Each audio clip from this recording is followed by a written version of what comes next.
Hi hello ವೀಕ್ಷಕರೇ, welcome back to my YouTube channel. ಹೇಗಿದ್ದೀರಾ ಎಲ್ಲರೂ? ಐ ಹೋಪ್ ಎಲ್ಲರೂ ಕೂಡ ಚೆನ್ನಾಗಿದ್ದೀರಾ ಅಂತ ಅಂದ್ಕೊಂಡು ಇವತ್ತಿನ ಈ ಒಂದು ವಿಡಿಯೋನ ಶುರು ಮಾಡ್ತಾ ಇದ್ದೀನಿ. ಸೊ ಬನ್ನಿ, ಇವತ್ತಿನ ವಿಡಿಯೋ ಏನಪ್ಪ ಅಂತಂದರೆ ಮೇಘನಾ ರಾಜ್ ಅವ್ರ ಬಗ್ಗೆ, ಅವರು ಬಿಗ್ ಬಾಸ್ಗೆ ಹೋಗ್ತಾರೆ ಅನ್ನೋದ್ರ ಬಗ್ಗೆ ಒಂದು ಅಪ್ಡೇಟ್ನ ಇವತ್ತಿನ ವಿಡಿಯೋದಲ್ಲಿ ತಿಳಿಸ್ಕೊಡ್ತಿದ್ದೀನಿ. ಪ್ರತಿ ವರ್ಷ ಬಿಗ್ ಬಾಸ್ ಸುತ್ತಮುತ್ತ ಕುತೂಹಲ ಮನೆ ಮಾಡುತ್ತೆ. ಈ ವರ್ಷ ಯಾರೆಲ್ಲ ಈ ಕಾರ್ಯಕ್ರಮದಲ್ಲಿ ಭಾಗವಹಿಸುತ್ತಾರೆ ಎಂಬ ಪ್ರಶ್ನೆ ಕೆಲವರಲ್ಲಿ ಮೂಡುತ್ತೆ. ಇದಕ್ಕೆ ಪೂರಕವಾಗಿ ಪ್ರತಿ ವರ್ಷ ಕಾರ್ಯಕ್ರಮ ಶುರುವಾಗುವ ಒಂದೆರಡು ತಿಂಗಳ ಮುನ್ನವೇ ಸ್ಪರ್ಧಿಗಳ ಕುರಿತು ಚರ್ಚೆ ಶುರುವಾಗುತ್ತೆ. ಅಂತೆ ಕಂತೆಯ ಸಂತೆಯಲ್ಲಿ ಹಲವಾರು ಜನರ ಹೆಸರು ಕೇಳಿಬರುತ್ತೆ. ಆ ಭಾಷೆ ಈ ಭಾಷೆ ಅಲ್ಲ, ಎಲ್ಲ ಭಾಷೆಯಲ್ಲೂ ಕೂಡ ಈ ಕುರಿತು ಪ್ರತಿ ವರ್ಷ ಚರ್ಚೆ ಕೂಡ ನಡೆಯುತ್ತಲೇ ಇರುತ್ತೆ. ಆ ಪೈಕಿ ಕೆಲವರು ನೇರವಾಗಿಯೇ ತಮ್ಮ ಕುರಿತು ಹರಡಿರುವ ಸುದ್ದಿಗೆ ಪ್ರತಿಕ್ರಿಯೆಯನ್ನ ಕೊಡುತ್ತಾರೆ.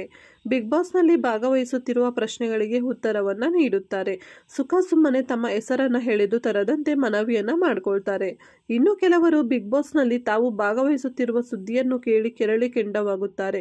ಉದಾಹರಣೆಗೆ ಮೇಘನಾ ರಾಜ್. ಹೌದು, ಕಳೆದ ಕೆಲ ಕಾಲಗಳಿಂದ ಮೇಘನಾ ರಾಜ್ ಅವರು ಎರಡನೇ ಮದುವೆಯ ಕುರಿತು ಹಲವಾರು ಸುಳ್ಳು ಸುದ್ದಿಗಳು ಹಬ್ಬಿಹರಿಸುತ್ತಿದ್ದರು. ತುಂಬಾನೇ ತಲೆ ಕೆಡಿಸಿಕೊಂಡಿದ್ದರು. ಈ ವಿಚಾರಕ್ಕೆ ಸಂಬಂಧಿಸಿದಂತೆ ಸ್ಪಷ್ಟನೆಯನ್ನ ನೀಡಿ ಮೇಘನಾ ರಾಜ್ ಕೂಡ ಸುಸ್ತಾಗಿದ್ದಾರೆ.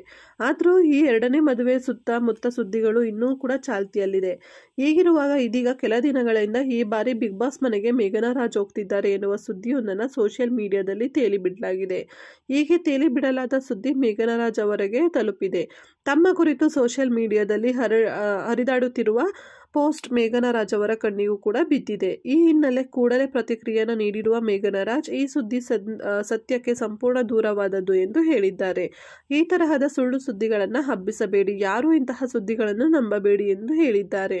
ಈ ಕುರಿತು ತಮ್ಮ ಸಾಮಾಜಿಕ ಜಾಲತಾಣದಲ್ಲಿ ಸ್ಪಷ್ಟೀಕರಣ ನೀಡಿರುವ ಮೇಘನಾ ರಾಜ್, ಇದು ಸಂಪೂರ್ಣ ಸುಳ್ಳು. ಈ ರೀತಿಯ ಸುದ್ದಿಗಳನ್ನು ಪ್ರೇಕ್ಷಕರನ್ನ ಮತ್ತು ನನ್ನ ಅಭಿಮಾನಿಗಳನ್ನ ತಪ್ಪು ದಾರಿಗೆಳೆಯುತ್ತವೆ. ಇಂತಹ ಸುಳ್ಳು ಸುದ್ದಿಗಳನ್ನು ಕೂಡ ನಿಜ ಎಂದು ನಂಬುವಂತೆ ಮಾಡುತ್ತವೆ ಎಂದು ಹೇಳಿರುವ ಮೇಘನಾ, ನಾನು ಯಾವುದೇ ಕಾರ್ಯಕ್ರಮದಲ್ಲಿಯೂ ಭಾಗವಹಿಸುತ್ತಿಲ್ಲ.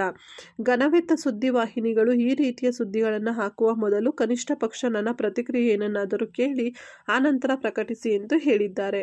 ಸುಳ್ಳು ಸುದ್ದಿಯ ಕುರಿತು ಈ ಮೂಲಕ ಕೆಂಡಕಾರಿದ್ದಾರೆ.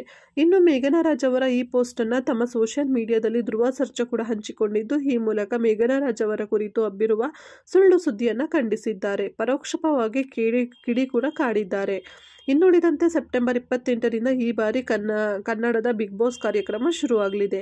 ಈ ವರ್ಷ ಕೂಡ ಸುದೀಪ್ ಸಾರಥ್ಯದಲ್ಲಿ ಕಾರ್ಯಕ್ರಮ ಮೂಡಿ ಬರಲಿದ್ದು, ವಿಜಯ್ ಸೂರ್ಯ ಸೇರಿ ಇನ್ನು ಹಲವರ ಹೆಸರುಗಳು ಬಾರಿಯ ಬಿಗ್ ಬಾಸ್ ಮನೆಯ ಸುತ್ತಮುತ್ತ ಕೇಳಿ ಬರ್ತಿವೆ. ಆ ಪೈಕಿ ಯಾರೆಲ್ಲ ಹೋಗಲಿದ್ದಾರೆ ಎನ್ನುವ ಉತ್ತರ ಅವತ್ತೇ ಅಂದರೆ ಸೆಪ್ಟೆಂಬರ್ 28ನೇ ತಾರೀಕೆ ನಮ್ಮೆಲ್ಲರಿಗೂ ಕೂಡ ಕ್ಲಾರಿಟಿ ಸಿಗುತ್ತೆ ಅಂತಲೇ ಹೇಳ್ಬೋದು. ಸ್ನೇಹಿತರೆ, ನೀವು ಕೂಡ ಬಿಗ್ ಬಾಸ್ ಅಭಿಮಾನಿಗಳಾಗಿದ್ದರೆ ವಿಡಿಯೋಗೆ ಲೈಕ್ ಮಾಡಿ, ವಿಡಿಯೋ ಇನ್ಫಾರ್ಮೇಷನ್ ಅಂತ ಅನಿಸಿದ್ರೆ ಪ್ಲೀಸ್ ಚಾನಲ್ನ ಸಬ್ಸ್ಕ್ರೈಬ್ ಮಾಡಿ.